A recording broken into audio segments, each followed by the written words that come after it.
Olá, pessoal! Vamos mergulhar direto na nossa análise de hoje? Aqui, a gente vai explorar a física oculta por trás de como a energia viaja pelo mundo. Sabe, é um assunto simplesmente fascinante, mas que passa totalmente despercebido no nosso dia a dia, né? A gente vai lá, aperta um interruptor, a luz acende e pronto. Mas a jornada inteira que essa energia faz para chegar até ali, nossa, é incrível! A ideia aqui hoje é entender exatamente esse percurso da energia elétrica, desde o exato momento em que ela nasce lá nas usinas, até a hora que ela alimenta as nossas casas, e o mais importante, com total eficiência e, claro, segurança.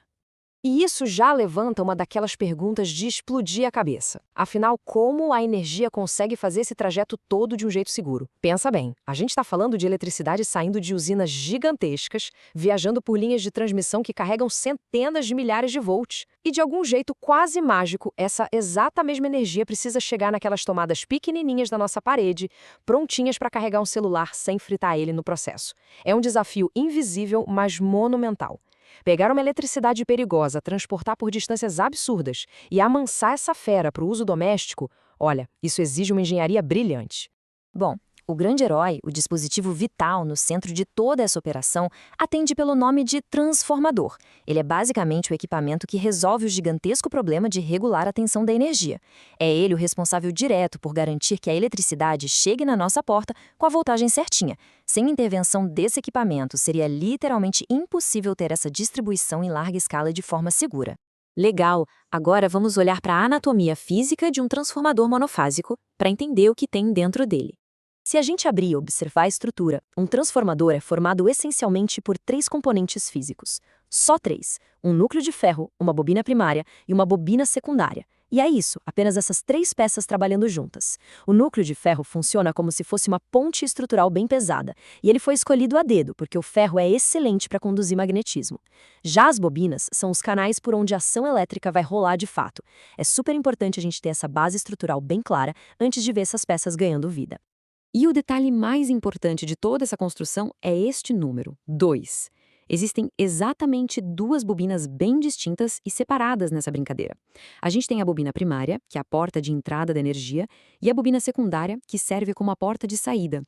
O grande segredo do transformador mora justamente nessa relação de dependência entre o que entra na primeira bobina e o que acaba saindo na segunda. É um equilíbrio físico muito, muito preciso. Vamos entender agora a mecânica e a mágica por trás da indução magnética. É aqui que a gente vê um verdadeiro efeito dominó da física acontecendo em tempo real. Olha só o passo a passo. No passo 1, a corrente elétrica alternada chega com tudo e passa pela bobina primária.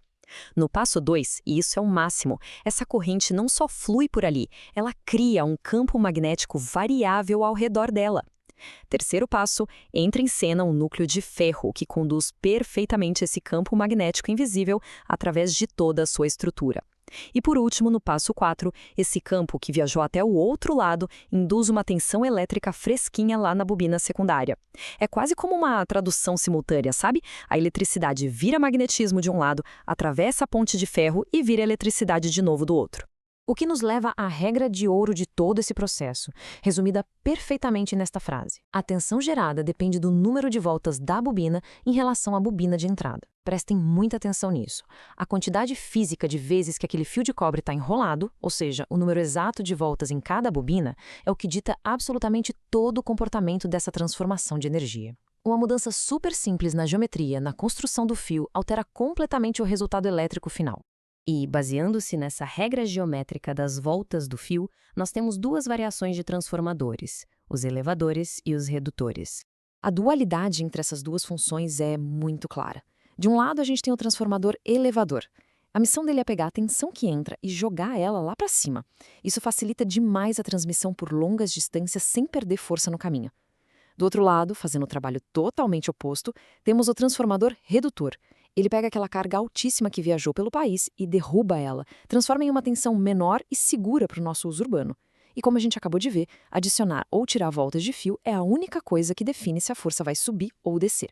Dando uma olhada rápida nessa relação matemática, se a bobina secundária, que é a de saída da energia, tiver mais voltas que a bobina de entrada, pimba, a tensão inevitavelmente aumenta, e aí nasce o transformador elevador. Agora, se essa mesma bobina secundária tiver menos voltas, a tensão simplesmente cai, virando um transformador redutor. É uma correspondência super elegante. Mais voltas na saída significam mais tensão, menos voltas significam menos tensão. Então, dando um passo para trás, para ver a figura toda, o panorama geral, faz todo sentido agora, não faz? Os transformadores são um elo que torna o nosso modelo energético possível. A energia sai da usina, passa por um transformador elevador para viajar pelas gigantescas linhas de transmissão e lá na frente passa por um transformador redutor na nossa rua até entrar na tomada de casa. Eles garantem que a energia cruze o mapa e chegue com segurança absoluta na nossa mão. E no fim das contas, são só componentes de ferro e fio trabalhando incessantemente. O que deixa uma pulga atrás da orelha para a gente encerrar a nossa análise de hoje.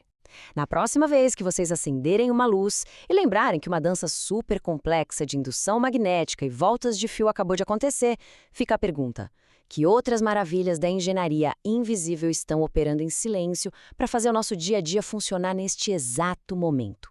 A física e a engenharia estão escondidas em cada mínimo detalhe ao nosso redor, apenas esperando para serem descobertas. E é exatamente isso que torna a busca por aprender coisas novas algo tão fascinante.